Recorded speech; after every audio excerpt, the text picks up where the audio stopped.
Record. Ya, siap. Oke, terima kasih. Baiklah, kita mulai. Assalamualaikum warahmatullahi wabarakatuh. Alhamdulillah, Waalaikumsalam. alhamdulillahirabbil alamin wa bihi nasta'inu ala umuri dunya waddin wassalatu wassalamu asrofil anbiya'i wa mursalin wa ala alihi wa sahbihi ajmain. Asyhadu an la ilaha illallah wa asyhadu anna Muhammadan abduhu wa rasuluh. Allahumma sholli ala Muhammad wa ala ali Muhammad. Puji dan syukur, marilah kita bersama-sama panjatkan kehadirat Allah Subhanahu wa Ta'ala atas segala nikmat dan karunia yang senantiasa dicurahkan pada kita semua. Wal khusus pada pagi hari ini, kita diberikan kesempatan dan nikmat yang luar biasa untuk bisa berkumpul, bersilaturahmi, dan bertolabul ilmi bersama Ustadz Wahid Rahman. Salam dan salawat semoga tercurah kepada junjungan kita Nabi besar Muhammad Sallallahu Alaihi Wasallam beserta keluarga, sahabat dan pengikutnya, dan insya Allah kita akan termasuk pengikut beliau yang akan mendapatkan syafaat beliau di yaumil kiamah nanti. Baiklah, jamaah Agatis, rekan filah yang dimuliakan Allah. Pekan lalu kita sudah membahas surat At-Thoriq sampai dengan ayat ke-8 dan pagi hari ini kita akan lanjutkan ke ayat 9 dan seterusnya.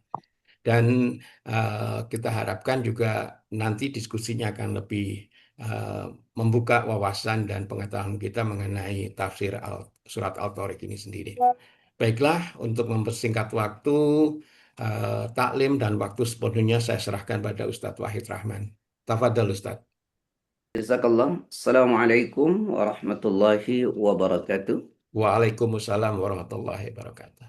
Innal hamdalillah nahmaduhu wa nasta'inuhu wa nastaghfiruh wa na'udzu billahi min sururi anfusina wa sayyiati a'malina may yahdihillahu fala mudilla lah wa may yudlilhu fala hadiya lah.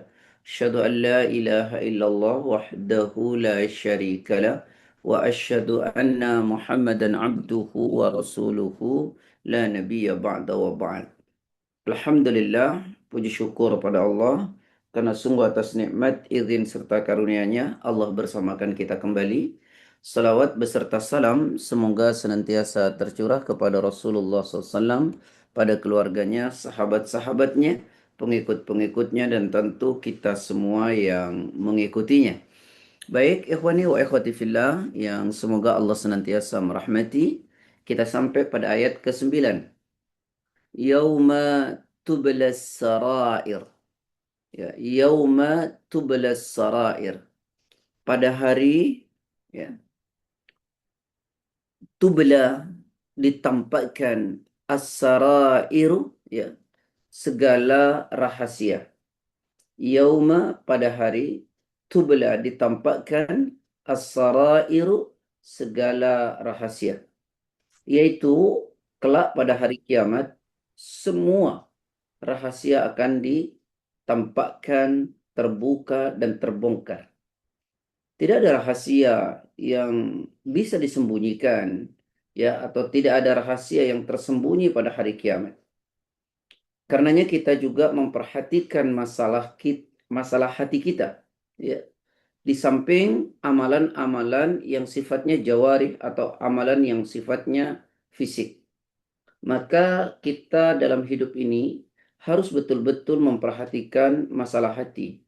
Ya, bukan hanya sekedar amalan anggota badan. Ya. Seperti contohnya adalah keikhlasan, kemudian masalah keyakinan akan takdir, ya. Dan banyak hal lagi yang berkaitan dengan hati, ya. Karena nanti di akhirat itu, di hari kiamat akan ditampakkan, ya, pada yaumul hisab akan ditampakkan oleh Allah. Ya, karena amalan hati ini lebih penting sebenarnya dari amalan zahir. Sebab semua amalan zahir, jika amalan hatinya tidak sinkron, maka amalan zahirnya menjadi tidak diterima.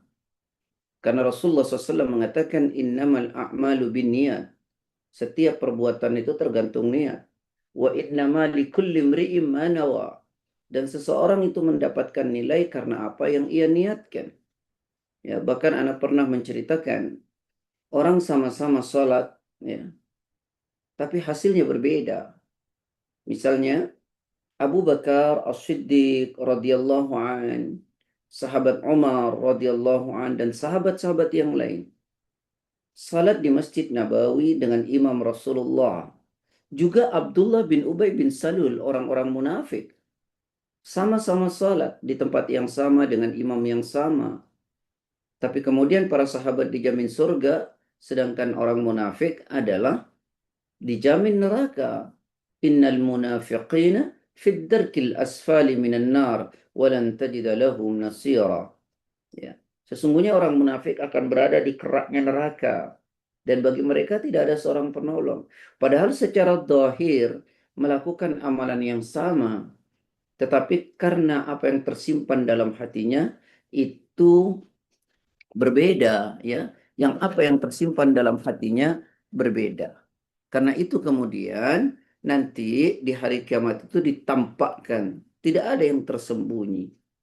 Semua apa yang ada dalam hati kita di dunia ini, apakah kita beramal itu ria, apakah amal kita ikhlas, ya. Kemudian apakah kita ini yakin betul dengan takdir-takdir Allah, atau kita sesungguhnya marah dengan takdir Allah. Ya, apakah sesungguhnya kita ini ikhlas menerima apa yang telah Allah tentukan, atau kita marah dengan apa yang Allah tentukan? Semua terbongkar apa yang ada dalam hati kita. Tidak ada yang nanti yang tersembunyi. Semua rahasia akan terbuka. Nah, saya ingin menyampaikan ada satu amalan yang jika Allah tidak ingin, ya, membongkar semua aib-aib kita kelak di akhirat, maka salah satu amal adalah jangan suka memperlihatkan aib saudara kita. Ya, sebagaimana misalnya hadis berjalur dari Abu Hurairah, ya, radhiyallahu an, seperti dikatakan diriwayatkan oleh Imam Muslim, qala man naffasa an mu'minin kurbatan min kurabid dunya nafasallahu anhu kurbatan min kurabi yaumil qiyamah. Barang siapa melonggarkan, ya, kesulitan seorang mukmin di dunia ini, maka Allah akan membebaskan dan melonggarkan kesulitannya kelak di hari kiamat. Dan tidak ada kesulitan yang lebih dahsyat daripada kelak kesulitan di hari kiamat. وَمَنْ يَسَّرَ عَلَى مُعْسِرٍ يَسَّرَ اللَّهُ عَلَيْهِ فِي الدُّنْيَا وَالْآخِرَةِ. Barang siapa meringankan atas kesulitan saudaranya di dunia, maka Allah akan meringankan kesulitannya dunia dan akhirat. Nah, وَمَنْ سَتَرَ مُسْلِمًا سَتَرَهُ اللَّهُ فِي الدُّنْيَا وَفِي الْآخِرَةِ. Barang siapa menutupi aib saudaranya di dunia, maka Allah akan menutupi aibnya kelak di akhirat. Jadi jika aib-aib kita tidak ingin dibuka oleh Allah kelak di akhirat, maka di dunia ini jangan suka membuka aib saudara kita. Katakanlah kita tahu aib saudara kita. Kita tidak punya hak sedikit pun untuk bercerita tentang aib-aib saudara kita. Nah, ikhwani wa ikhwati fillah, ya, yauma tubalas sarair. Pada hari kiamat kelak, semua rahasia akan terbuka. Semuanya akan terbongkar. Tidak ada rahasia yang tersembunyi kelak pada hari kiamat. Oleh karena itu, kita perlu memperhatikan apa yang ada dalam hati kita. Ya, bahkan lebih penting daripada amalan-amalan fisik. Mulai hari ini, ya, ayo kita renungkan betul-betul apa yang ada dalam hati kita. Ikhlas atau tidak? Kita menerima takdir-takdir Allah atau tidak? Ya. Nah, cuma enaknya dalam Islam ini luar biasanya. Kalau ada keburukan yang tersimpan dalam hati selama belum terucap, selama belum kemudian terrealisasi, maka itu tidak dihitung dosa. Pada persoalan dosa, ya. Beda dengan persoalan melakukan amal yang kemudian tidak ada keikhlasan. Itu akan terbongkar. Jadi ada di zaman Nabi dulu, Pak, ketika turun Al-Baqarah itu pada ayat 284 ya, itu semua sahabat tersungkur menangis karena merasa tidak akan sanggup dengan ayat itu. Coba dibuka deh. Lillahi ma fis samawati wa ma fil ard wa in tubdu ma fi anfusikum aw tukhfuhu yuhasibkum bihillah. Ya, silakan. A'udzubillahiminasyaitonirrajim. Bismillahirrahmanirrahim. Milik Allah lah apa yang ada di langit dan apa yang ada di bumi. Jika kamu nyatakan apa yang ada di dalam hatimu atau kamu sembunyikan, niscaya Allah memperhitungkannya tentang perbuatan itu bagimu. Dia mengampuni siapa yang Dia kehendaki dan mengazab siapa yang Dia kehendaki. Allah Maha Kuasa atas segala sesuatu. Jadi ketika turun ayat ini, hampir semua sahabat yang mendengar itu tersungkur menangis. Karena merasa tidak mungkin sanggup. Lillahi ma fis samawati wa ma fil ard.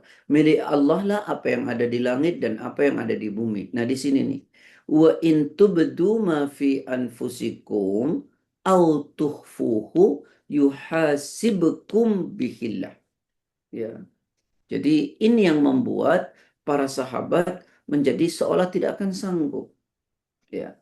Sebab apa saja yang dinyatakan, ya, apa saja yang dinyatakan dan apa saja yang ada dalam hatimu, ya, atau kamu sembunyikan, Allah pasti memperhitungkannya.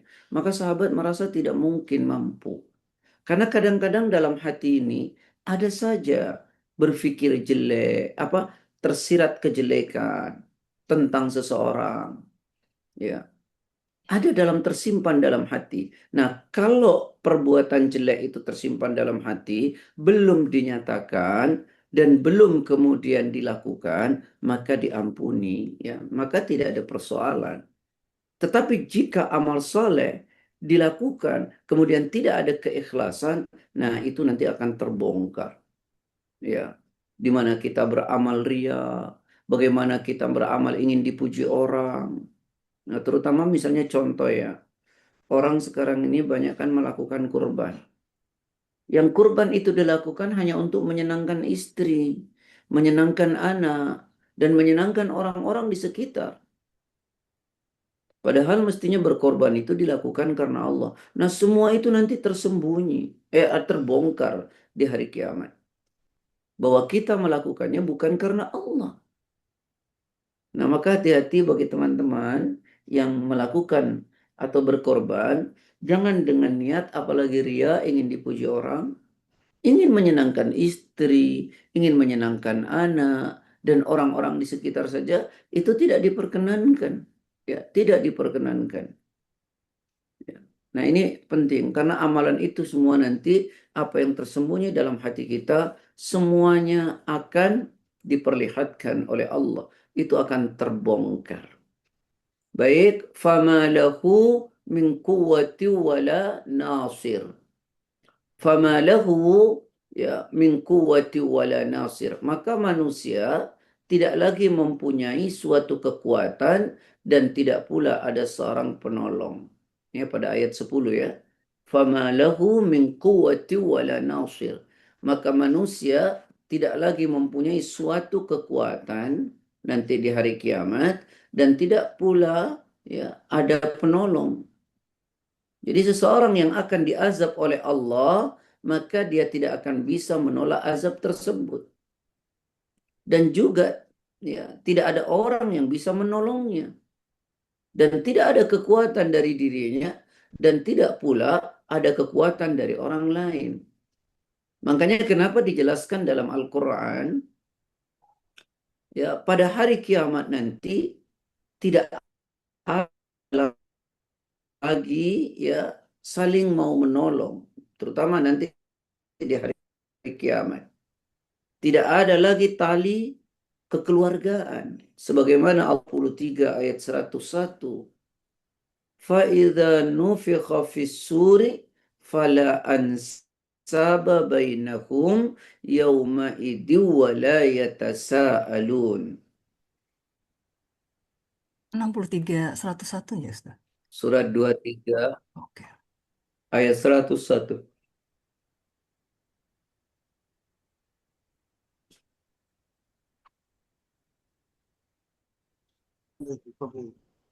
A'udzubillahiminasyaitonirrajim. Apabila sangkakalah ditiup, maka tidak ada lagi pertalian keluarga di antara mereka pada hari itu, kiamat, dan tidak pula mereka saling bertanya. Ya. Fa'idha nufikha fis suri.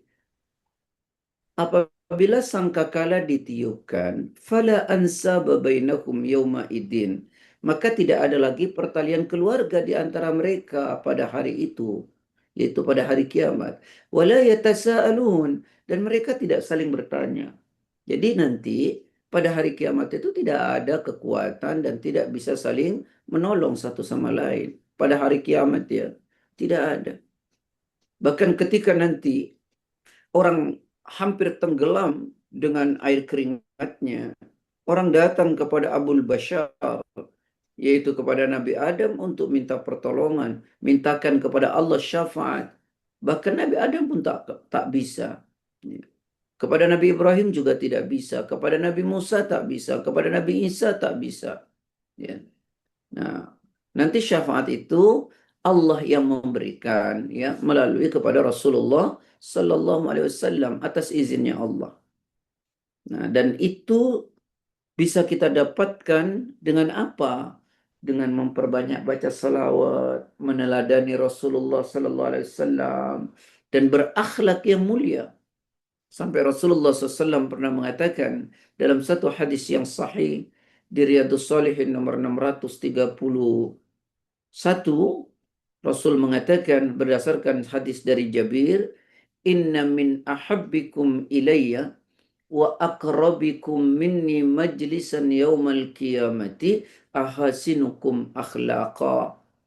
Sungguh orang yang paling aku cintai, kata Nabi, dan orang yang paling dekat tempat duduknya denganku kelak di hari kiamat, kata Nabi, adalah orang di antara kalian yang paling baik akhlaknya, paling baik moralnya, paling baik etikanya. Nah, itu salah satu untuk mendapatkan syafaat dari Rasulullah SAW. Dan mintanya bukan kepada Rasul, tapi kepada Allah, ya, agar diberikan syafaat. Baik, ikhwani wa ikhwati fillah, jadi nanti tidak ada bagi manusia itu kekuatan pada hari kiamat dan tidak ada seorang penolong pun. Ya, maka ketika sangkakala dibunyikan, maka tidak ada lagi tali persaudaraan, tali keluarga. Bahkan pada saat itu tidak ada yang saling bisa bertanya. Atau misalnya dalam Quran surat yang lain, ya surat Abasa, Allah Ta'ala berfirman pada ayat 35, 34 sampai 36, "Yauma yafirrul mar'u min akhi wa ummihi wa abi wa sahibatihi wa bani." Fadal.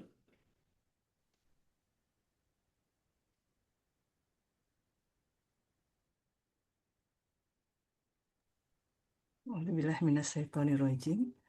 Pada hari itu manusia lari dari saudaranya dan dari ibu dan bapaknya. Kemudian Allah Ta'ala juga berfirman begini, "Yauma yafirrul mar'u min akhi." Pada hari itu manusia lari dari saudaranya. Tidak peduli dan tidak saling peduli. Wa ummihi wa abi. Bahkan lari dari ibu dan bapaknya. Tidak peduli. Wa sahibatihi wa bani. Dan dari istri dan anak-anaknya. Jadi pada hari kiamat tidak ada orang yang punya kekuatan dan tidak bisa saling menolong satu sama lain. Pada hari kiamat ya. Oleh karena itu, ingat bahwa yang akan menolong kita adalah amalan kita. Yauma la yanfa'u malu wala banun illa man atallaha biqalbin salim. Ya, atau dalam ayat yang lain, surat 18 ayat 46, "Al-malu wal banuna zinatul hayatid dunya wal baqiyatus salihatu khairun 'inda rabbika thawaba wa khairun amala." Silakan. A'udzubillahiminasyaitonirrajim. Harta dan anak-anak adalah perhiasan kehidupan dunia, tetapi amal kebajikan yang terus-menerus adalah lebih baik pahalanya di sisi Tuhanmu, serta lebih baik untuk menjadi harapan. Nah, harta dan anak itu hanyalah perhiasan dunia, kata Allah. Sedangkan amal saleh yang terus-menerus kita lakukan, itu adalah sebaik-baik pahala di sisi Allah dan sebaik-baik yang akan menjadi harapan. Ya, itu yang akan menjadi harapan kita, amal soleh kita. Maka kesempatan-kesempatan ini mesti kita gunakan sebaik-baiknya. Ya, terutama, ini mohon maaf ya, ini tambahan ya Bunda. Terutama amal soleh yang kita lakukan di 10 awal bulan Dzul Hijjah ini. Karena kata Rasulullah Sallallahu Alaihi Wasallam, mohon maaf, Ibnu Abbas menuturkan, ma min ayyamin, ya, al-ama. Jadi kata Rasul dari Ibnu Abbas, ma min ayyamin al-amalus salih fiha ahabbu ila Allah min hadhil ayyam. Tidak ada satu amal saleh yang lebih dicintai oleh Allah melebihi amal saleh yang dilakukan min hadhil ayyam, yaitu di hari-hari ini. Apa maksudnya? Yakni ayyam al-ashar, yaitu amal saleh yang dilakukan di 10 awal Dzul Hijjah. Amal soleh apapun. Ya, qalu, sahabat tanya, ya Rasulullah, wahai Rasulullah, walal jihadu fi sabilillah. Apakah juga jika dibandingkan dengan jihad di jalan Allah? Qala, Nabi mengatakan, walal jihadu fi sabilillah. Iya, bahkan jika dibandingkan dengan jihad di jalan Allah, itu masih lebih baik amal soleh yang dilakukan di awal bulan Dzul Hijjah. Illa, kata Nabi, kecuali rajulun kharaja binafsihi wa malihi falam yarji' min dhalika bisyai'in. Kecuali orang yang keluar dari rumahnya untuk berjihad dengan jiwa dan hartanya, lalu dia tidak pernah kembali dengan jiwa dan hartanya. Hanya itu yang kemudian membawa lebih dicintai oleh Allah melebihi amal soleh yang dilakukan di awal bulan Dzul Hijjah. Karenanya sahabat-sahabat, saudara-saudaraku yang saya cintai karena Allah, ayo kita berharap dengan amal kita. Karena nanti pada hari kiamat tak ada lagi tali nasab, ya. Bahkan seorang ibu tak peduli anaknya, ayah tak peduli anaknya, suami tak peduli istrinya, saudara tidak peduli akan saudaranya. Yauma yafirrul mar'u min akhi wa ummihi wa abi wa sahibatihi wa bani. Pada hari itu manusia lari dari saudaranya, dari ibu dan bapaknya, dan dari istri juga anak-anaknya. Oleh karena itu, yuk kita ingat bahwasanya yang akan menolong kita adalah amalan kita. Jadi jangan pernah berharap kepada orang lain. Ya, jangan berharap kepada orang lain. Nah, sekarang ini mohon maaf ya, saya tidak ingin menyinggung siapapun. Dijumpai banyak sekali orang yang terlalu berlebihan terhadap orang yang soleh di sekitarnya. Mereka menganggap bahwa orang yang soleh tersebut akan menolongnya di akhirat. Ya, dia sengaja mendekati orang-orang yang soleh yang merupakan keturunan Nabi katanya, cucu Nabi, maka mereka menganggap bahwa dirinya nanti akan selamat di akhirat. Bagaimana ini? Dan fenomena ini sering kita lihat, kita dengar, orang berlebihan mendekati orang soleh. Itu harus mendekati orang soleh, tapi tidak boleh berlebihan, apalagi mengatakan, wah ini cucu Nabi, ini begini, nanti akan menyelamatkan kita di hari kiamat. Wallahi tidak ada itu. Yang memberi syafaat itu hanya Nabi, itu atas izin Allah. Makanya kenapa Rasulullah SAW pernah mengatakan, ini hadis diriwayatkan oleh Imam Bukhari di nomor 2753 dalam kitab Sahih Bukhari. Dan juga Imam Muslim di nomor 206. Ya Fatimah binta Muhammad, salini ma syi'ti min mali la ughni anki min Allahi syai'a. Wahai Fatimah, kata Rasulullah, putri Muhammad, mintalah engkau kepadaku apa yang engkau mau dari hartaku. Sili silini, mintalah engkau kepadaku, mimmali dari hartaku. La ugni anki minallahi syai'an. Sesungguhnya aku tidak dapat menolongmu sedikit pun dari Allah kelak pada hari kiamat. Bayangkan itu. Bagaimana orang kemudian atas nama ini keturunan, lalu kita berharap demikian.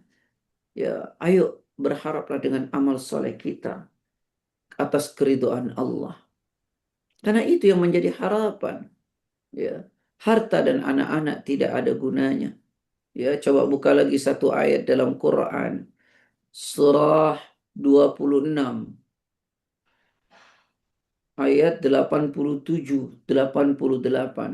Wala tukhzini yawma yub'atsun yawma la yanfa'u malu wala banun. A'udzubillahiminasyaitonirrajim. Dan janganlah engkau hinakan aku pada hari mereka dibangkitkan, yaitu pada hari ketika harta dan anak-anak tidak berguna. Ya. Ya Allah, jangan kau hinakan aku pada hari mereka dibangkitkan. Di hari di mana harta dan anak-anak tidak ada gunanya. Yang berguna itu adalah amal soleh kita. Amal soleh kita. Maka karena itu dalam kesempatan ini, mari perbanyak amal saleh. Jangan ada penyesalan. Karena ketika kita di dunia ini, banyak sekali menentang Al-Quran. Tidak sibuk dengan amal saleh. Maka kelak ketika kita dikubur dalam keadaan gelap, ketika dibangkitkan, ya dibangkitkan dalam keadaan hina, dibutakan oleh Allah.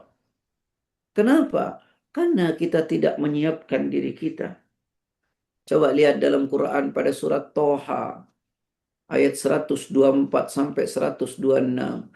Wa man a'rada an dzikri fa inna lahu ma'isyatan danka wa nahsyuruhu yaumal qiyamati a'ma. Qala rabbi lima hasyartani a'ma wa qad kuntu basira. Silakan. A'udzubillahiminasyaitonirrajim. Dan barang siapa berpaling dari peringatanku, maka sungguh dia akan menjalani kehidupan yang sempit, dan kami akan mengumpulkannya pada hari kiamat dalam keadaan buta. Dia berkata, "Ya Tuhanku, mengapa engkau kumpulkan aku dalam keadaan buta, padahal dahulu aku dapat melihat?" Terus Dia Allah berfirman, "Demikianlah, dahulu telah datang kepadamu ayat-ayat kami, dan kamu mengabaikannya. Jadi begitu pula pada hari ini kamu diabaikan." coba lihat. Ya. Wa man a'rada, barang siapa berpaling, ya, man a'rada an dzikri, dari peringatanku di dunia ini, fa inna lahu ma'isyatan danka, maka baginya kehidupan yang sempit. Di mana itu? Di kuburnya. Di dunia dia berpaling dari peringatan Allah, Al-Quran was sunnah, maka nanti di akhirat di kuburnya dia dalam keadaan buta. Tidak cukup itu. Wa nasyuruhu yaumal qiyamati a'ma, dan kelak kami kumpulkan di padang mahsyar dalam keadaan buta. Lalu dia meminta kepada Allah. Qala rabbi lima hasyartani a'ma wa qad kuntu basira. Ya Allah, kenapa kau kumpulkan kami dalam keadaan buta padahal kami dahulu bisa melihat?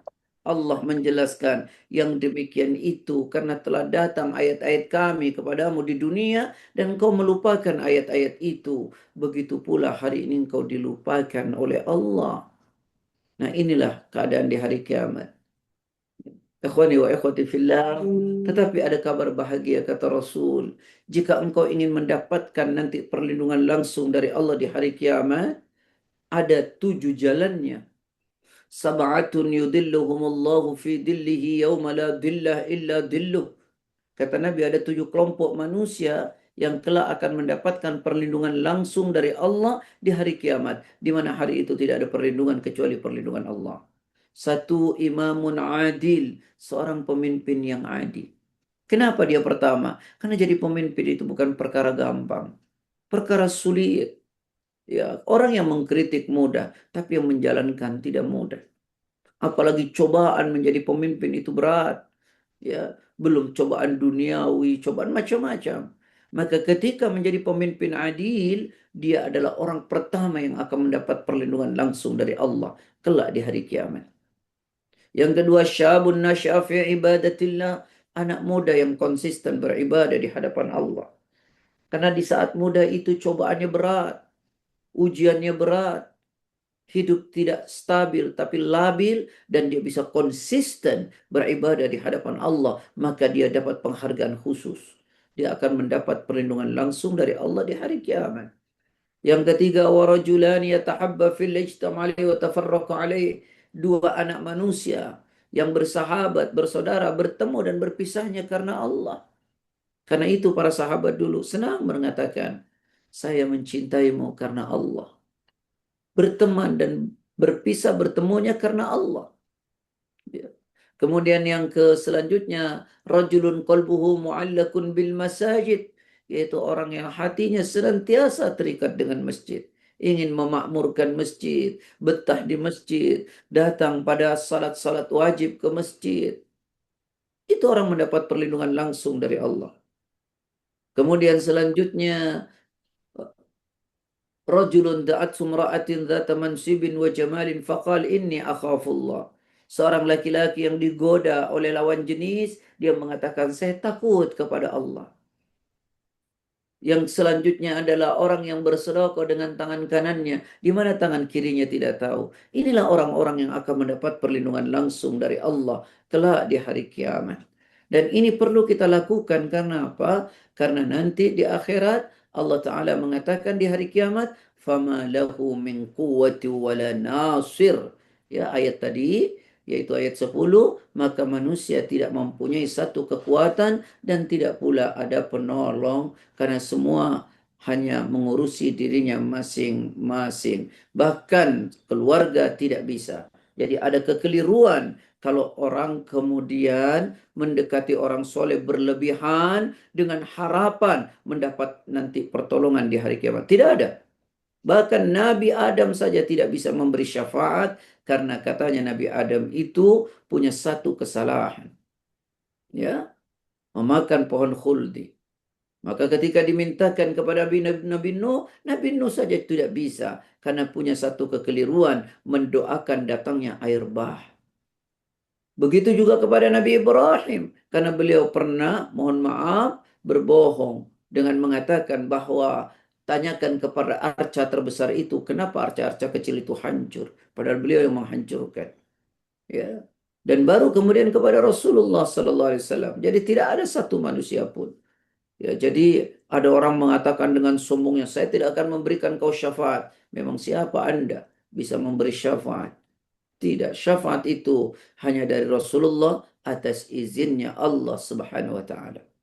Maka kalaupun ingin mendapatkan itu, ayo kita lakukan syariat-syariat yang diajarkan Nabi agar kita mendapatkan syafaat dari Nabi atas izinnya Allah. Salah satunya adalah dengan berakhlak mulia, dengan berakhlak yang agung. Yang ana tadi sampaikan, inna min ahabbikum ilayya wa akrabikum minni majlisan yaumal qiyamati ahasinukum akhlaqa. Sungguh orang yang paling aku cintai dan orang yang paling dekat tempat duduknya nanti denganku di hari kiamat adalah di antara mereka yang paling baik akhlaknya. Baik, kemudian masuk ayat 11. Was-sama'i dzatir raj'i. Ya, was-sama'i dzatir raj'i. Demi langit yang mengandung hujan. Di sini raj'i. Raj'i itu artinya berulang atau pulang, ya. Kenapa menggunakan kata raj'i hujan itu? Ya karena itu berulang-ulang. Sebagaimana misalnya dalam ilmu fisika, ya. Kan apa katanya, air itu turun kemudian akan kembali lagi ke langit, ya, sehingga disebut raj'i, berulang-ulang, ya. Kemudian ayat 12-nya, wal ardi datis sodai, dan bumi yang mempunyai tumbuhan, ya. Kata sodai, ya, maknanya itu, ya, at-tasyaqquk atau al-infitar, yaitu terbelah tanah, ya, karena keluarnya tumbuhan. Makanya wal ardi, dan bumi, datis sodai, yang mempunyai tumbuhan, yang karena dia terbelah kemudian mengeluarkan tanaman. Maksud ayat ini adalah bahwa langit menurunkan hujan hingga tercurahkan kepada tanah yang mati dan tandus, ya. Lalu tanah tersebut hidup kembali, ya, dengan keluarnya tumbuhan pada tanah tersebut. Maka ini saya tidak perlu jelaskan, orang ITB jauh lebih mengerti. Maka demikianlah pula nanti pada hari kebangkitan, mudah bagi Allah membangkitkan kembali jasad-jasad yang telah mati. Ya, sebagaimana mudahnya bagi Allah untuk menghidupkan kembali tanah yang telah tandus. Karena pada ayat sebelumnya, ini untuk orang musyrik, di mana mereka tidak percaya bahwa manusia akan dibangkitkan. Ya, tidak percaya akan ada hari yaumul ba'si, hari kebangkitan. Ya, maka dijelaskan oleh Allah di sini. Ya, was-sama'i dzatir raj, dan demi langit yang mengandung hujan. Ya, wal ardi dzatis sad'i, dan bumi yang mempunyai tumbuh-tumbuhan. Tanah yang tandus gersang diturunkan hujan oleh Allah, lalu kemudian tumbuh-tumbuhan tumbuh. Yang tadinya tandus gersang tanah itu menjadi tumbuh karena hujan. Demikian pula pada hari kiamat. Ya, Allah membangkitkan manusia. Itu sangat mudah bagi Allah. Sangat mudah. Ya. Maka mempercayai hari kebangkitan itu adalah keniscayaan. Kemudian Allah berfirman pada ayat 13-nya, innahu laqaul, ya, innahu laqaulun fasl. Sungguh Al-Quran itu benar-benar firman pemisah. Innahu, sesungguhnya Al-Quran itu laqaulun, ya. Sesungguhnya Al-Quran itu laqaulun fasl, benar-benar firman, ya, pemisah. Maksudnya apa? Pemisah antara hak dan batil. Jadi kalau kita ingin mengetahui hak dan batil, bukan dengan perasaan kita, tapi dengan Al-Quran sebagai pedoman. Ini kata Quran, ini benar, ini batil. Makanya Al-Quran disebut dengan Al-Furqan. Jadi mengukur kebenaran, ya, mengukur hak dan batil itu dengan Al-Quran. Ya, dengan Al-Quran. Nggak boleh dengan perasaan. Wa ma huwa bil hazl, dan Al-Quran itulah bukan senda gurau. Semua isi Al-Quran itu adalah keseriusan. Al-Quran adalah pembeda antara yang hak dan yang batil.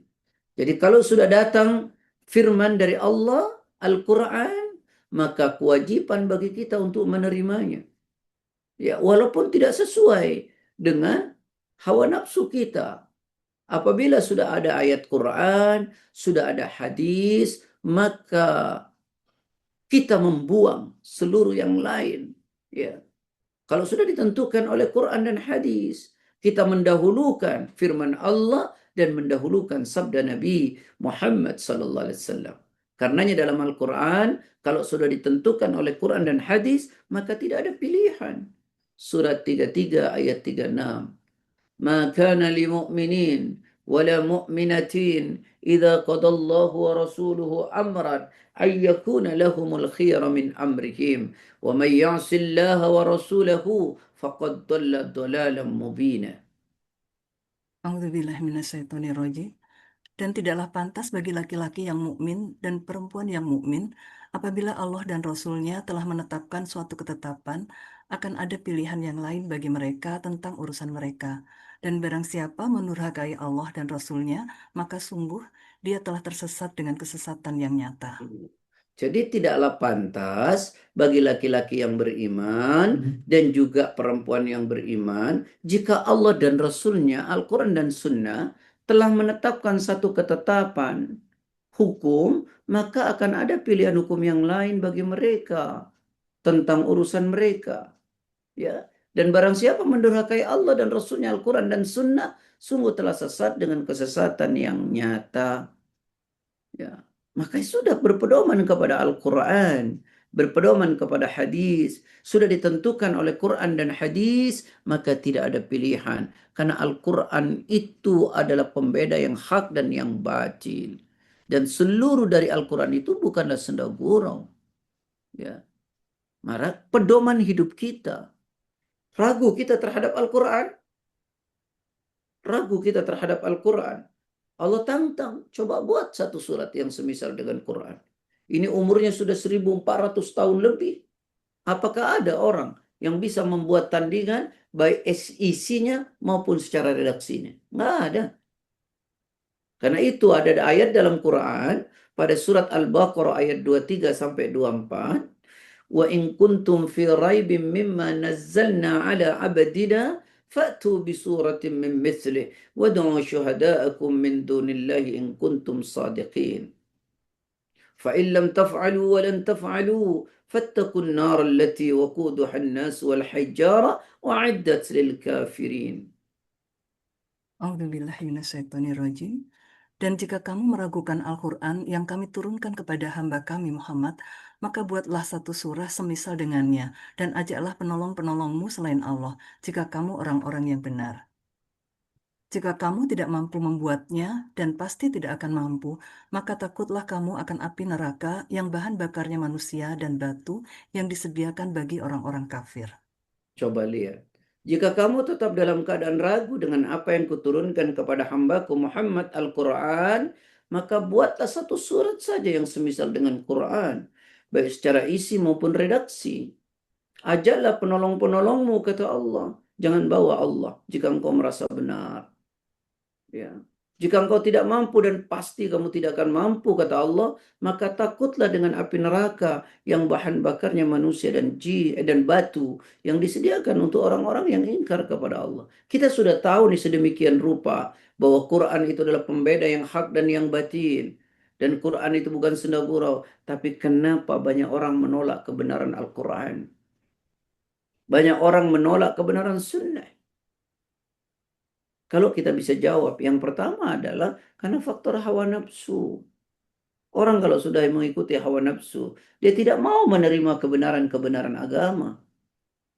Apakah orang Yahudi itu tidak tahu Taurat? Apakah orang Yahudi tidak tahu Nabi Musa, Nabi Harun? Tahu. Tapi karena tidak sesuai dengan hawa nafsu mereka, maka sebagian dari apa yang ada dalam Taurat dan yang dibawa oleh Nabi Musa, mereka ingkari. Sama sebenarnya kita juga demikian. Ya. Banyak di antara umat muslim yang mengingkari bagian-bagian dari Al-Quran. Coba dibuka Al-Quran surat 5 ayat 70.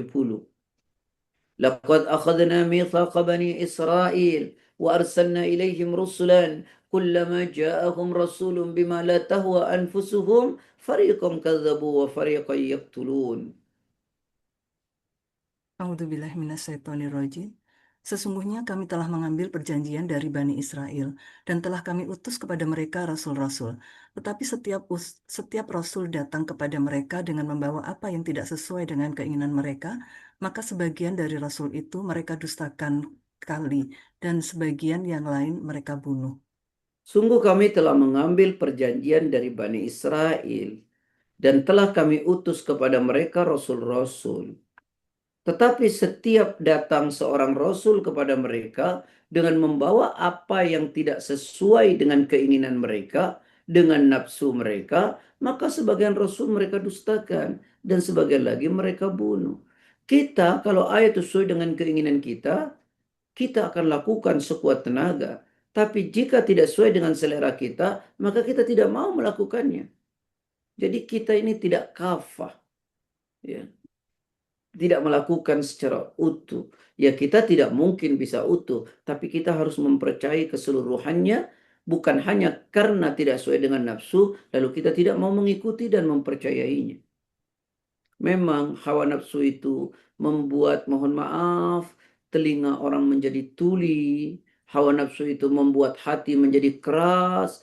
Hawa nafsu itu menjadikan mata jadi buta. Tak melihat kalau itu ayat Quran. Tak mau mendengar Quran. Tidak mau memahami Al-Quran. Itulah hawa nafsu. Makanya kenapa penyebab orang menolak kebenaran Al-Quran itu yang pertama karena hawa nafsu. Coba lihat dalam Quran. Surat Al-Jathiyah, surat 45 ayat 23. Afara'aita man ittakhadha ilahahu hawa wa adallahu Allahu ala ilmi wa khatama ala sam'ihi wa qalbihi wa ja'ala ala basarihi ghishawa. Maaf, 23-nya Ustaz. Ya. A'udzubillahiminasyaitonirrajim.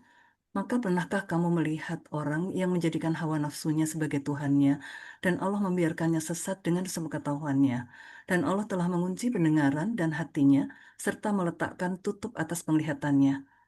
Maka siapakah yang mampu memberinya petunjuk setelah Allah membiarkannya sesat? Mengapa kamu tidak mengambil pelajaran? Coba perhatikan baik-baik. Tidakkah kamu perhatikan orang-orang yang menjadikan hawa nafsunya sebagai Tuhannya? Maka apa kata Allah? Biarkan sesat berdasarkan pengetahuannya. Allah tutup telinganya. Orang kalau sudah ikut hawa nafsu, tidak dengar itu firman Allah, itu sabda Nabi, tidak ada mau. Yang kedua, Allah tutup hatinya. Hatinya keras. Tidak mau memahami, tidak mau menerima. Ya, kemudian apa lagi? Matanya juga ditutup. Tidak bisa lihat kalau itu ayat Quran. Kalau itu as-sunnah. Kalau ini datang dari agama.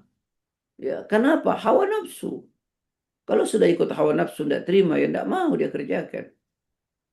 Ya, padahal sudah dikatakan innahu laqaulun fasal. Ya, ayat yang kita sedang bahas ini. Sungguh Al-Quran itu benar-benar firman Allah pemisah antara hak dan batil. Wa ma huwa bil hazal. Dan Al-Quran itu bukanlah senda gurau.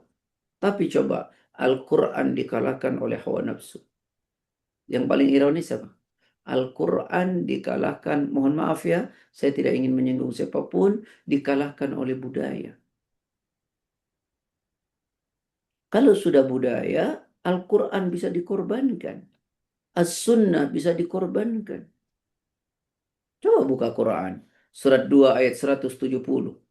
وَإِذَا كِيلَ لَهُمُ اتَّبِعُوا مَا أَنزَلَ اللَّهُ قَالُوا بَلْ نَتَّبِعُ مَا أَلْفَيْنَا عَلَيْهِ آبَاءَنَا أَوْ لَوْ كَانَ آبَاؤُهُمْ لَا يَعْلَمُونَ شَيْئًا وَلَا يَهْتَدُونَ. A'udzubillahiminasyaitonirrajim. Dan apabila dikatakan kepada mereka, ikutilah apa yang telah diturunkan Allah. Mereka menjawab, tidak, kami mengikuti apa yang kami dapati pada nenek moyang kami melakukannya. Padahal nenek moyang mereka itu tidak mengetahui apapun dan tidak mendapat petunjuk. Coba. Wa idza qila lahum, dan ketika dikatakan kepada mereka, ittabi'u, ikutilah oleh kalian. Apa itu? Ma anzalallah, apa yang diturunkan oleh Allah, Al-Quran. Qalu, mereka menjawab, bal nattabi'u ma alfaina alaihi aba'ana. Tidak. Cukup kami mengikuti apa yang kami dapati dari nenek moyang kami, budaya. Saya tidak menyalahkan nenek moyang karena memang kesempatan untuk mengaji tidak seterbuka hari ini. Masa kita yang sudah mengerti juga sama, lalu untuk apa kita mengaji? Sampai Allah mengatakan, awalau kana aba'uhum la ya'kiluna syai'a wa la yahtadun. Ya, apakah mereka juga akan mengikuti ya nenek moyang mereka walaupun mereka tidak mengetahui apapun.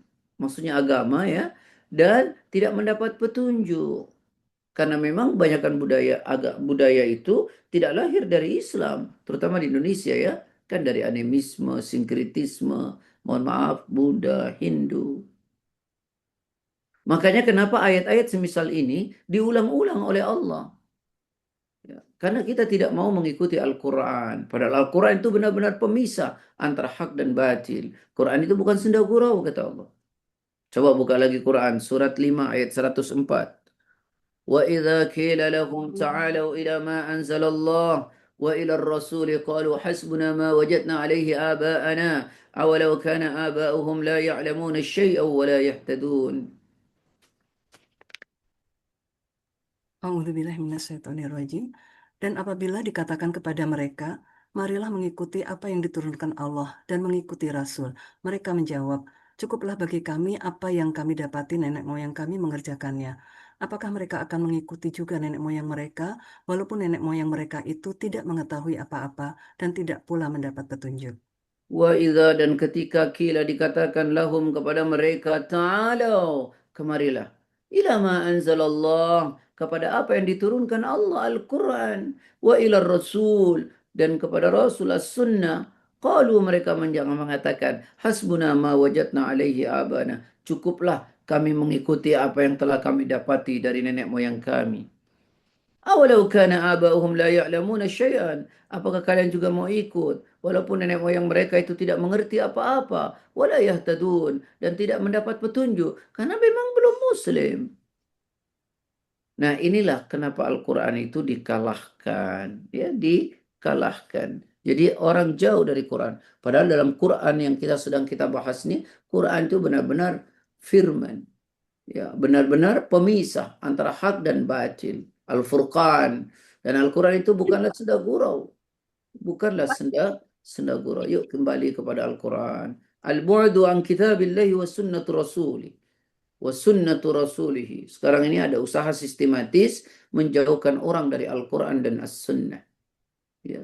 Sehingga ketika ada kajian-kajian yang kembali kepada Quran dan Sunnah, itu mendapat ejekan. Dikit-dikit Quran, dikit-dikit Sunnah. Ya memang mengaji dari Quran dan Sunnah. Nah, ikhwani wa ikhwati fillah, saudara-saudaraku yang saya cintai karena Allah. Ya.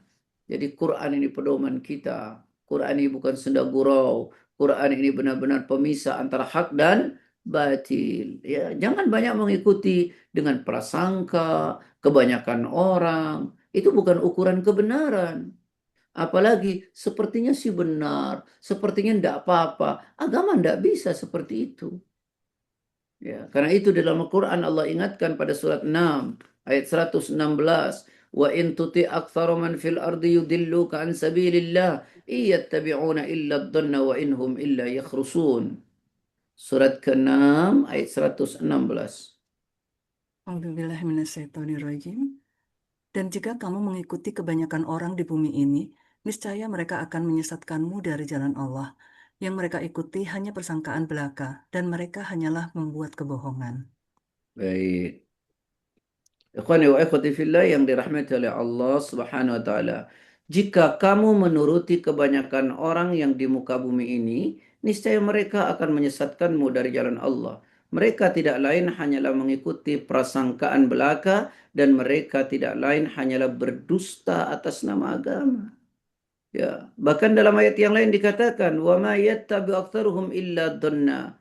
Dan kebanyakan mereka tidak mengikuti kecuali prasangkaan saja. Inna dhanna la yughni minal haqqi syai'an. Sesungguhnya prasangkaan itu tidak sedikit pun berguna mencapai kebenaran. Innallaha alimun bima yaf'alun. Sesungguhnya Allah mengetahui apa yang mereka kerjakan.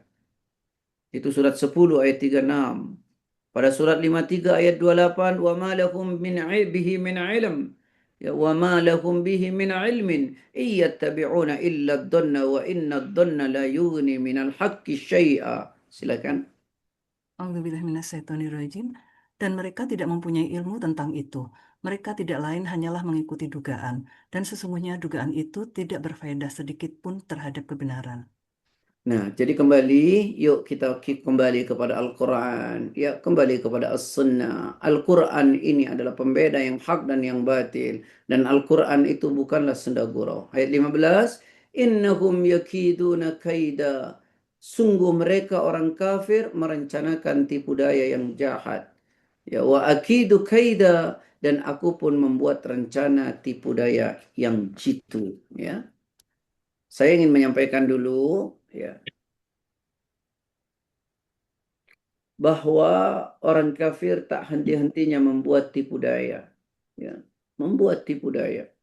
Karena apa yang terada dalam hati mereka, yang disembunyikan dan yang nampak kebenciannya, itu sangat jelas.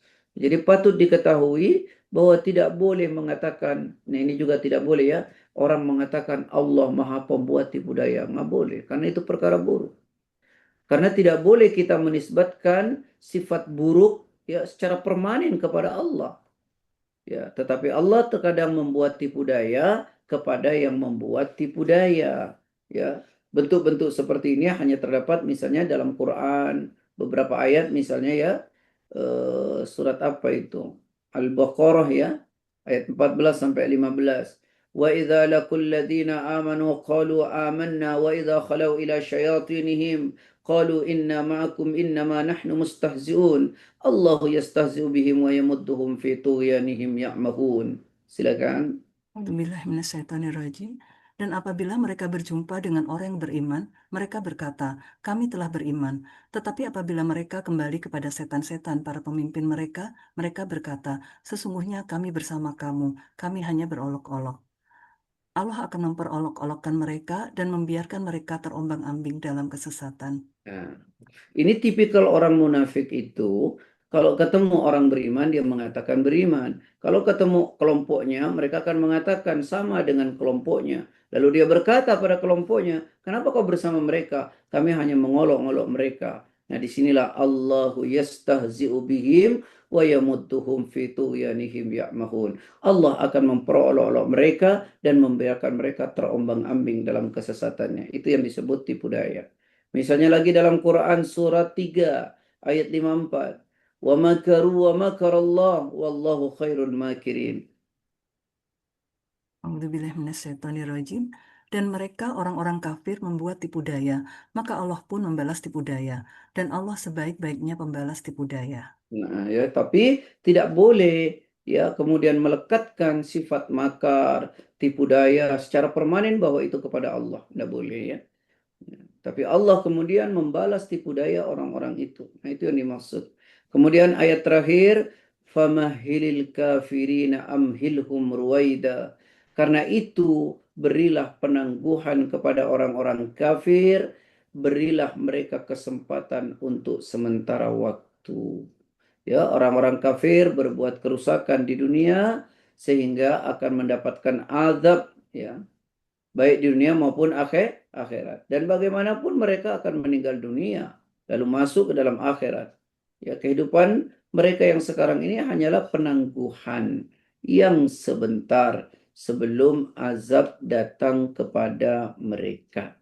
Nah, pelajaran juga buat kita, kalau kita hanya sekedar untuk hidup dunia, dunia, dunia, ya Allah kasih. Tapi kan di akhirat kita tidak dapat apa-apa kecuali neraka nanti. Ya, buka Al-Quran surat 11 ayat 15 sampai 16. Man kana yuridul hayatad dunya wa zinataha nuwaffi ilaihim a'malahum fiha wa hum fiha la yubkhasun. Ulaika alladhina laysa lahum fil akhirati illa an-nar wa habita ma sana'u fiha wa batilum ma kanu ya'malun. A'udzubillahiminasyaitonirrajim. Maka jika mereka tidak memenuhi tantanganmu, maka katakanlah, ketahuilah bahwa Al-Quran itu diturunkan dengan ilmu Allah, dan bahwa tidak ada Tuhan selain Dia. Maka maukah kamu berserah diri masuk Islam?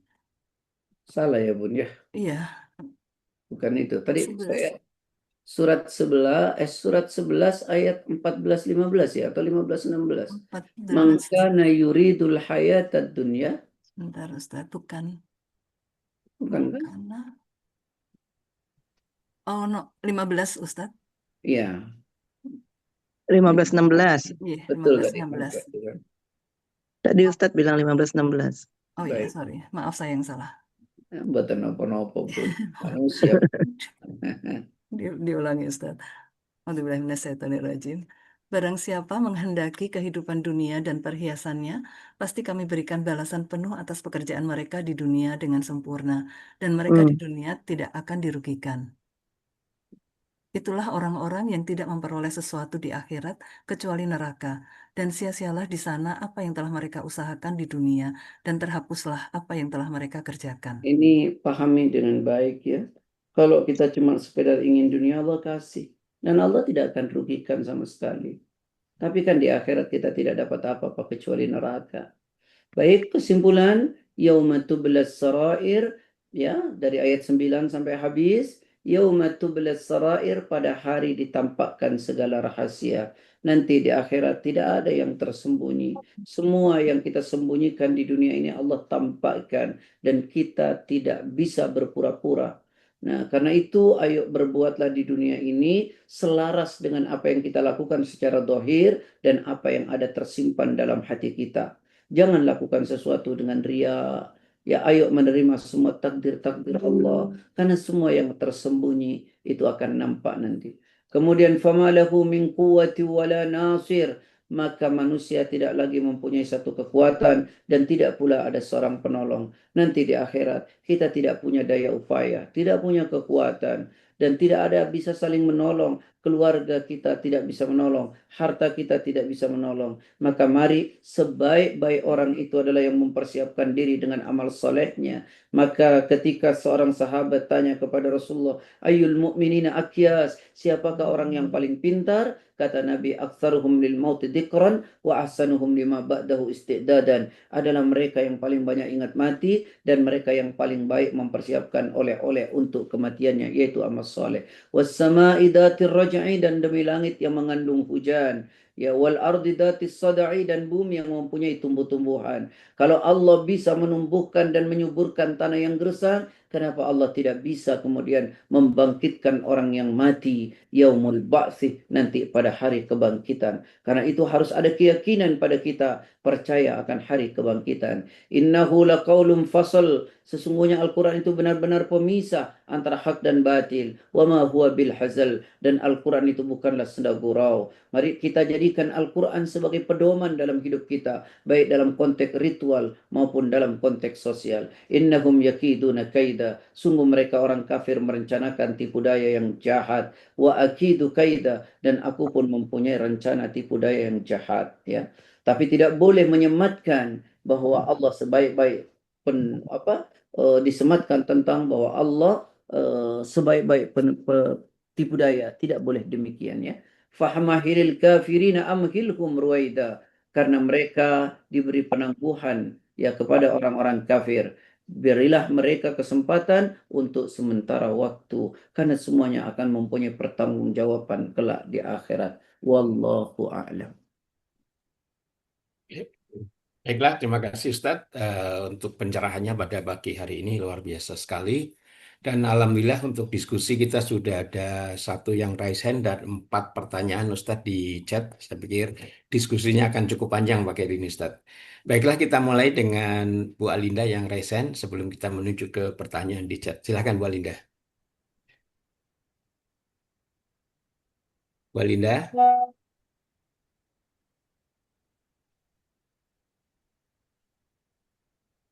Oke, mungkin kita ke chat dulu sebelum nanti kita kembali ke Bu Alinda. Ustadz, ada pertanyaan dari Pak Arsyad Lampung. Ini terkait dengan apa namanya Al-Quran sebagai pemisah antara yang hak dan batil. Karena hari ini sungguh banyak pendapat medsos bahwa bangga terhadap budaya Nusantara yang melebihi budaya lain. Sampai ada yang berpendapat Islam versi Nusantara. Mohon, mohon penjelasan lebih lanjut. Kemudian juga mengapa pilihan bahasa Al-Quran adalah bahasa Arab. Karena ada sebagian orang yang kurang senang dengan yang berhubungan dengan Arab. Terima kasih, Ustaz. Baik, saya cinta dengan budaya saya, budaya Nusantara. Selama budaya itu tidak bertentangan dengan agama. Ya, sebentar Bu Linda. Bu, setelah ini kita kembali ke Bu Linda.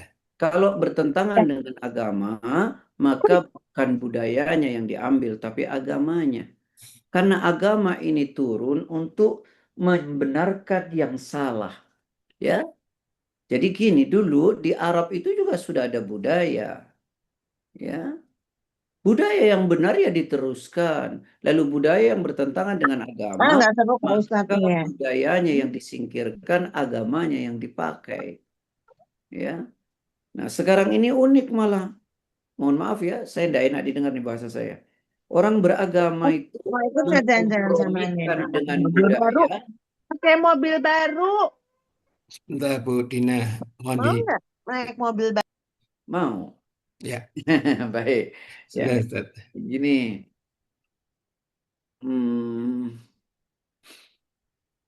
Kadang-kadang orang tuh merasa dirinya arif gitu ya, sehingga mengkompromikan antara budaya dengan agama.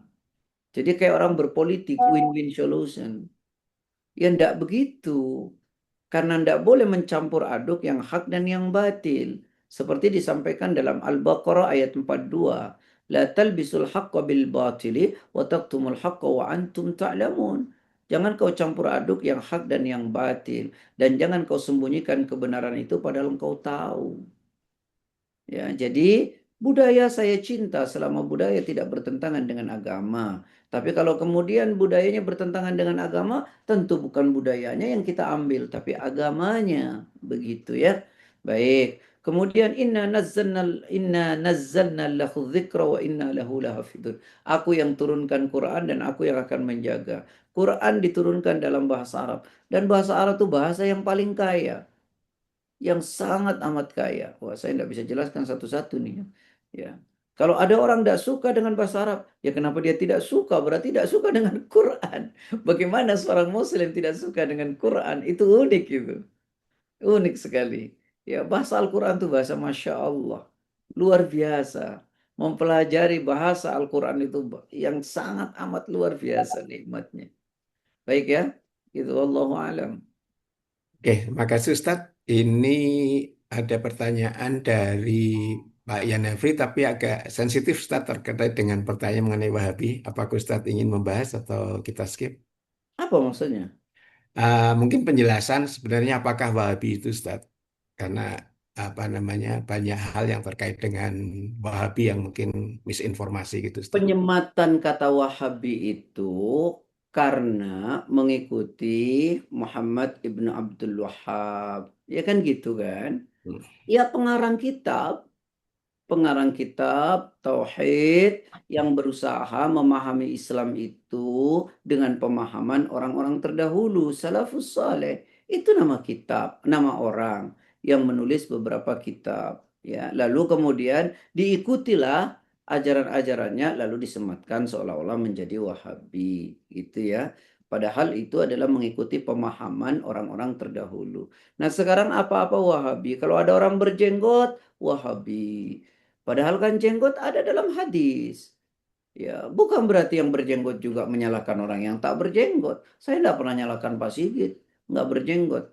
Karena Pak Sigit biar nampak lebih muda. Kalau saya berkelihatan tua, kan itu saja. Saya mengikuti apa yang disampaikan Rasulullah.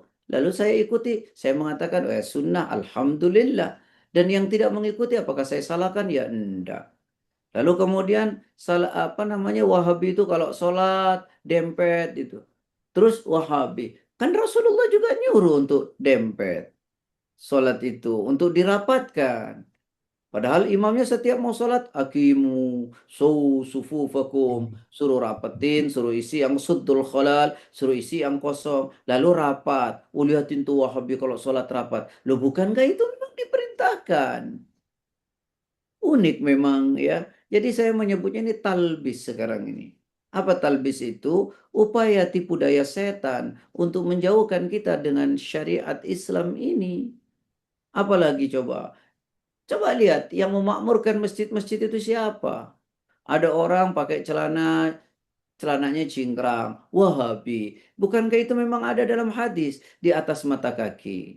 Walaupun saya tidak setuju kalau sampai sedengkul gitu ya. Terus kemudian ke kantor itu ya unik lah, ya gak ngono, gak boleh juga. Namanya gulu begitu. Ya orang memakmurkan masjid, terus Wahabi. Emang kan memakmurkan masjid ya? Terus kemudian menjelaskan soal tauhid.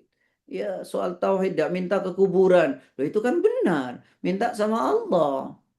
Ya, masa ya gitulah ya. Wallahu a'lam.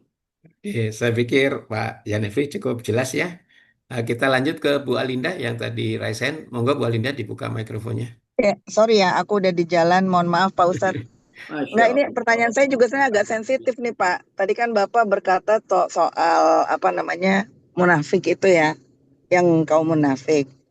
Ini mohon maaf banget, tapi mudah-mudahan takut ada teman-teman yang aliran ini. Jadi saya tuh kemarin ada sahabat saya yang memang saya sudah tahu dia seorang Syiah gitu Pak Ustadz, meninggal. Nah kemudian saya langsung ada teman lain yang kayaknya Islamnya juga cukup kuat. Pokoknya lo nggak boleh ikut sholat, lo nggak boleh ini, nggak boleh. Oke, tapi kebetulan karena dia saudara kan, ya gue harus datang dong sebagai apa namanya kerabat gitu ya Pak ya. Nah terus tadi malam juga tahlilan gitu. Lo sebenarnya nggak boleh ikut lo gini-gini, lakum dinukum waliyadin, karena mereka punya konsep talqiyah tadi yang Pak Ustadz bilang. Mereka menutup-nutupi kebohongan sehingga menutupi ke itunya dia itu. Kalau kayak gitu gimana sih Pak Ustadz? Aku bingung juga deh. Sementara meninggalnya bagus banget, kayaknya husnul khotimah, lagi tahajud di musola gitu ya, menjelang subuh, terus mukanya damai. Gimana kita bisa tahu mana yang benar mana yang enggak ya? Saya diomelin juga sama suami saya. Pokoknya udahlah terserah Allah aja. Kamu nggak berhak menilai-nilai orang itu kafir apa enggak gitu. Ukuran Maaf ya Pak benar. Ustadz, mungkin agak sensitif nih pertanyaannya, tapi saya sebenarnya agak bingung memang situasi 3 hari terakhir ini. Enggak, Bun, lebih sensitif suami istri kok, Bun. Iya, Dibuat senyum aja, Bun. Gini, betul. Heeh. Islam itu ukuran benarnya adalah Al-Quran dan hadis. Lalu Mm-mm. kemudian kita melihat kebenaran itu sifatnya dohir di dunia ini. Soal Mm-mm. apa yang tersembunyi serahkan sama Allah. Ya, kita melihatnya secara dohir saja. Ini dohir orang Mm. sholat. Soal kemudian nanti secara batin kita tidak bersesuaian, kan kita nggak bisa nebak. Itu urusan Allah. Ya kita lihat secara Mm. dohir. Dia sholat, dia puasa, wah, dia saudara saya. Ya sudah. Dia meninggal, ya saya datang. Soal kemudian dia benar-benar Syiah atau tidak, kita memang tahu. Iya. Mm. Mm-mm. Kita tidak tahu. Ya karena Karena tadi itu malam tahlilannya tersembunyi. juga kayak kita juga memang terapi terakhir ditambahin kan Fatimah apa Ali Husain Hussein kan agak beda tuh doa terakhirnya tuh Pak sama doa-doa kita tahlil pada umumnya gitu. Tapi kan Kalau Sayyidina Ali dan Hasan Hussein juga anak dan cucunya Rasul gitu ya. Maksud ini aku kok jadi kafir gitu itu yang aku agak ini. Ini yang sering kadang-kadang kalau ada betul-betul secara dohir, dia mencela Heeh, seperti istri-istri Nabi, mencela Abu Bakar, mencela Umar, mencela Utsman, padahal itu orang-orang soleh, nah heeh, itu persoalan memang. Nah, ya, betul. Itu kalau aku juga tahu mencela, Syiah di situ jangankan kelemahannya. mencela sahabat, mencela orang lain aja kita tidak boleh begitu. Nah, itu persoalan. Betul. Nah, kalau memang dohir nampak mereka melakukan itu, ya saya tidak mau hadir. Oleh karena apa? Dia mencela sahabat. Padahal saya membaca hadis dari para sahabat itu. Lalu kemudian dia mencela para sahabat. Bahkan saya tidak suka orang mencela orang lain saja, saya tidak suka. Ya, tetapi ukuran Oh, kita ya dohir gitu ya. Wallahu alam. betul. Tapi kita jangan sampai mengkafirkan juga kali Pak Ustadz ya. Ya, Atau kafir gimana? urusan Allah lah. Kafir Iya, iya. urusan Allah. Baik, baik. Ya, oke. Baik. Makasih Pak Ustadz. Oke, Mangga. cukup Bu Linda Makasih, ya. Git. Ya, makasih Iya. sama-sama. Baiklah, kita menuju ke pertanyaannya Pak Aryawan Eko. Izin bertanya, tadi Ustadz berkata kita tidak ada hak untuk membuka aib seseorang. Nah, kalau terhadap seseorang calon pemimpin kepala daerah atau kepala negara yang kita tahu sifat buruknya, apakah dalam hal ini kita juga tidak ada hak untuk bersuara ataukah kita wajib bersuara? Makasih Ustadz. Afdalul jihadu kalimata adlin inda sultanin jair. Jihad yang paling utama mengatakan kebenaran di hadapan pemimpin yang zalim.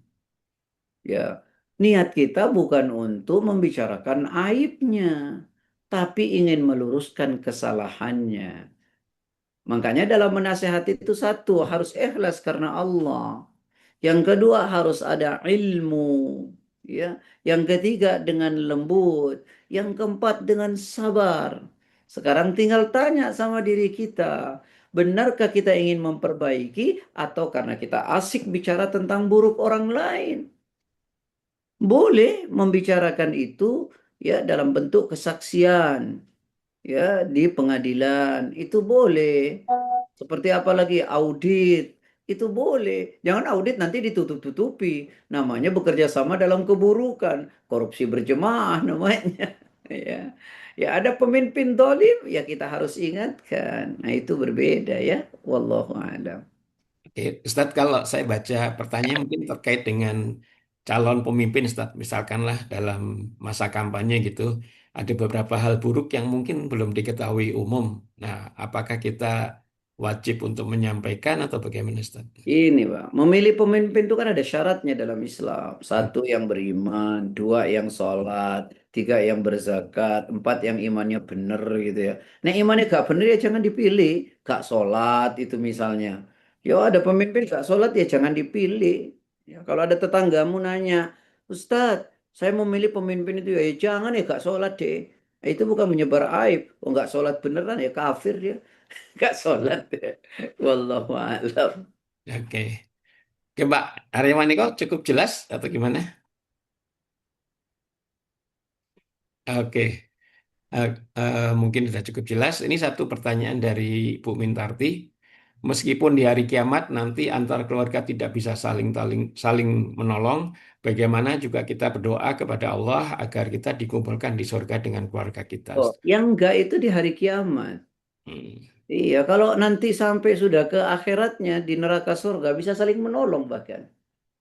Ya, bisa saling menolong. Ya Allah, itu dulu Mas Sikit ngaji sama saya ya Allah, gitu misalnya. Terus wahidnya nggak ada di sorga. Mas Sikit bilang sama Allah, ya Allah itu teman saya dulu ya Allah. Minta tolong sama Allah. Allah memperkenankan. Yang tidak ada itu di hari kiamat. Hmm. Ya, yang tidak di hari kiamat. Nanti dipertemukan bunda sama suami, sama anak, ya sama-sama soleh tapi ya, sama-sama soleh. Dan kita bisa meminta kepada Allah. Ya, wallahu a'lam. Oke. Nah, ini terkait dengan tadi disampaikan Ustadz. Jadi itu juga termasuk syafaat ya Ustadz. Misalkan kita meminta teman kita yang, kalau misalkan alhamdulillah kita tidak di neraka, kemudian kita melihat ada teman di neraka untuk meminta Allah untuk dikeluarkan. Makanya bertemanlah dengan orang-orang soleh. Tapi bukan untuk syafaat di hari kiamat. Karena tidak bisa. Ya, Hmm. ya, Jadi, bertemanlah dengan orang-orang soleh. Sefrekuensi lah. ya, Kalau nggak sefrekuensi juga nggak enak. Oh, teman sama teman yang nggak soleh. Nggak enak lah ngomongnya nggak enak ya pasti nggak enak gitu. ya. Oke. Jadi syafaatnya itu setelah masuk neraka itu Ustadz ya. Betul. Oh, bukan pada saat Kiamat enggak, ini enggak. kiamatnya itu sendiri ya Ustadz. Oke, terima Enggak. kasih. Mungkin masih ada satu pertanyaan bisa kita akomodir, silakan. Kalau ada yang mau apa namanya pertanyaan langsung, kita buka sesi. Silakan dibuka mikrofonnya. Ustadz mau tanya Ya, dong. silakan Mbak Anita. Iya. Ustadz, saya pernah dengar itu tadi salah satu ayat yang Ustadz sebutkan mengenai doanya Nabi Ibrahim pada waktu nanti di yaumil akhir untuk tidak dihinakan. Eh, maaf.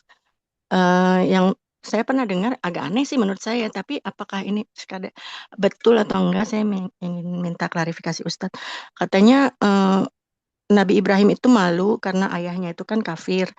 Jadi jangan sampai dia dihinakan nanti pada saat hari kiamat karena kekafiran ayahnya yang terus kemudian ayahnya itu mendapatkan azab dari Allah sampai akhirnya ayahnya itu dirubah menjadi serigala gitu. Itu benar nggak ya Ustadz? Agak aneh sih menurut saya. Sudah Bunda, sudah aneh Bunda. Kenapa tidak dengan Nabi Nuh? Ya, Kenapa Nabi Nuh tidak malu akan anaknya Kanaan?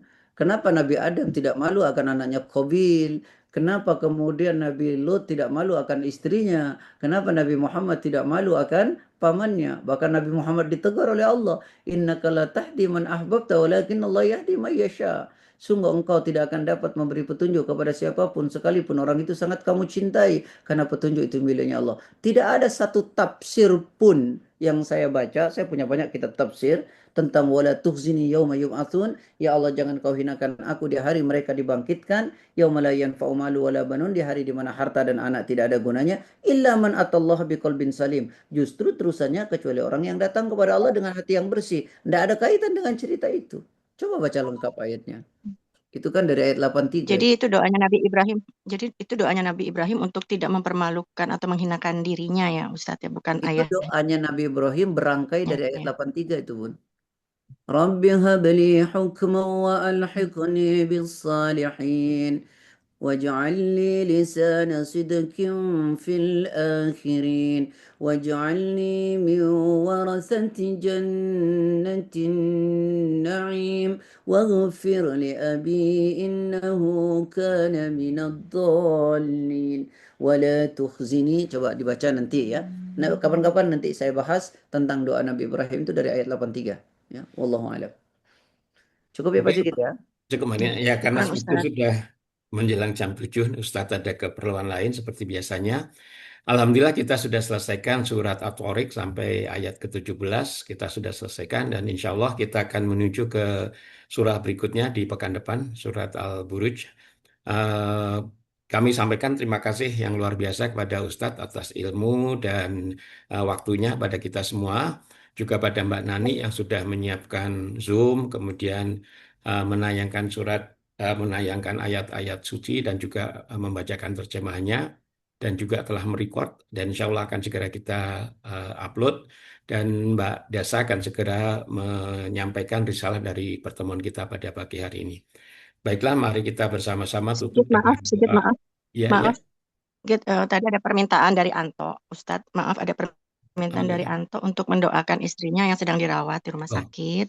Kemudian untuk Ananda dari teman kita Ana yang kemarin baru dioperasi untuk mengeluarkan cairan di otaknya. oh ya, ini juga ada dari Terus Mbak ini Rena, Rena juga minta untuk ponakannya. ponakannya yang hari ini menjalani operasi jantung ablasi, namanya Laija Amira binti Sukasah Syahdan. Mungkin mohon apa namanya kita bersama-sama berdoa Ustaz, mohon dipimpin Ya, sebelum kita tutup. untuk Vera, istrinya Anto, kemudian Faris, anaknya Ana, dan yang barusan keponakannya Ya, Rena ya. Laija, ya, silakan Ustaz. Ikhwan Laija wa Amira. akhwati fillah, mari kita doakan saudara-saudara kita yang sedang sakit. Mungkin di antara kita juga ada yang sedang sakit. Semoga Allah mencabut penyakit kita, Amin. tidak menimbulkan sakit kembali. Bismillahirrahmanirrahim. Alhamdulillahi rabbil alamin. Allahumma salli wa sallim wa barik ala Muhammad wa ala ali Muhammad. اللهم ربنا لا تؤاخذنا إن نسينا وأخطأنا ربنا ولا تحمل علينا إصرا كما حملته على الذين من قبلنا ربنا ولا تحملنا ما لا طاقة لنا به واعف عنا واغفر لنا وارحمنا أنت مولانا فانصرنا على القوم الكافرين اللهم رب الناس أذهب البأس اشفيهم أنت الشافي لا شفاء إلا شفاءك شفاء لا يغادر سقما Amin. اللهم رب الناس أذهب البأس اشفيهم أنت الشافي لا شفاء إلا شفاؤك الشفاء لا يغادر سقما ربنا آتنا في الدنيا حسنة وفي الآخرة حسنة وقنا عذاب النار والحمد لله رب العالمين على منكم السلام عليكم ورحمة الله وبركاته. Waalaikumsalam warahmatullahi wabarakatuh.